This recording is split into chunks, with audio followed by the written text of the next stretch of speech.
Have you ever had one of those days where you didn't have a deep conversation with anyone, and yet one tiny moment made you feel a little more human? Maybe it was the barista who remembered your name, the neighbor who waved, the woman at church who smiled like she actually saw you. What if those small connections are not small at all?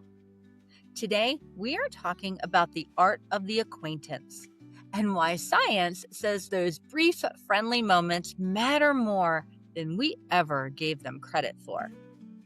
This episode is light, practical, and honestly, a relief for anyone who feels socially maxed out, because we are not talking about building 10 new best friends.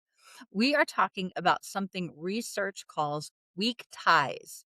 The people you see regularly, know a little, and who still had real value to your life. This also connects to the charisma series we just finished. Those same skills apply here, even in brief interactions. I used to assume that if a relationship wasn't close, it didn't really count. Then midlife showed up with more responsibilities, more mental tabs open, and less margin, where you can be surrounded by people and still feel oddly alone. What surprised me is how often the fix isn't a dramatic friendship overhaul. Sometimes the fix is a steady warmth in ordinary moments. Here's what I mean. My Saturday Pilates class tends to have the same women, and I tend to end up on the reformer next to Roxanne. We chat a little, laugh a little. We grab the cleaning spray and towels for each other after class. We know bits and pieces about each other's lives outside of the studio. She's not someone I'd call to process a hard week, and yet, when she's not there, I notice. I miss seeing her. That is the power of what we're talking about today. Here's the shift. Acquaintances aren't less than. They are often your daily dose of belonging without the pressure of intimacy. Sociologist Mark Granovetter's classic work on the strength of weak ties shows that these peripheral connections are powerful because they connect us to the broader community, like relational bridges. In everyday life that looks like feeling grounded in your neighborhood, recognized at the gym, or like you have a place in your church lobby, even when life is chaotic. There is solid research showing that brief, friendly interactions lift mood and increase feelings of belonging. In a study by Gilliam Sandstrom and Elizabeth Dunn at the University of British Columbia, participants who had a short interaction with a barista, smiling, making eye contact, having a brief exchange, reported more positive affect than those who stayed efficient and avoided connection.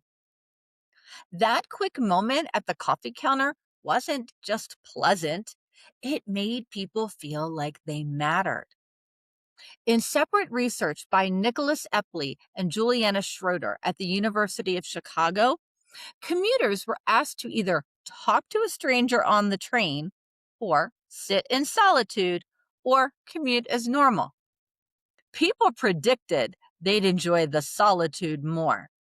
But those who actually connected reported significantly more positive commute.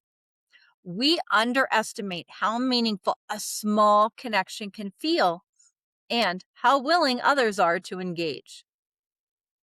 Hebrews 13:2 says, "Do not forget to show hospitality to strangers, for by doing so, some people have shown hospitality to angels without even knowing it." Now, I'm not saying Roxanne from Pilates is an undercover angel on assignment. Although, when I have to use lighter weights because of my surgeries, she's the one who quietly encourages me without making a big deal of it. That feels pretty angelic to me. What I am saying is this: God consistently dignifies everyday interactions. He notices what we dismiss, He uses what we overlook. Hospitality isn't only hosting a dinner. Sometimes it's offering warmth to the person right in front of you. Let's talk about how this touches all four pillars. Emotional. Micro moments of being seen reduce that "I'm doing life alone" feeling. Mental. You are training your attention to notice people, which interrupts autopilot and rumination. Physical. When stress is high, positive social movements can soften the edges of the day, especially when you're also tending to basics like sleep, movement, and nourishment, so your body has more resilience. Spiritual, you practice love in motion, small faithfulness, steady kindness, open hands. Let's make this doable. Tip number one, use the name and a warm sentence. If you know their name, use it once. "Good to see you, Kim." "Thanks, Marcus. I appreciate you." If you don't know their name yet, ask. That's a connection point all by itself.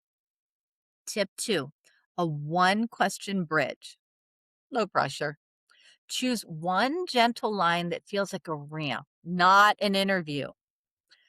What's been taking up your week lately? Or anything you're looking forward to this spring? Tip three, release the pressure to make it more than it is. An acquaintance can stay an acquaintance and still bless your life. That's part of the beauty. Here is your next best step. Pick one place where you already see the same faces regularly. Your Saturday workout class, your Friday grocery run, your Sunday church lobby. This week, learn one name, just one, and use it the next time you see them. Tiny, human, repeatable. If your life is full and your energy is limited, this is a wise approach. You're allowed to build connection at a pace that fits your season. Today, the art of acquaintance. Weak ties that matter more than we think. And on Wednesday, we're going one step deeper into something I'm really excited about. Friendships. Those in-between relationships that sit right on the edge of friendship. Like Billy at the grocery store, who I will wait in line for and genuinely miss when he is not there. If this helped, share it with someone who could use a little encouragement today.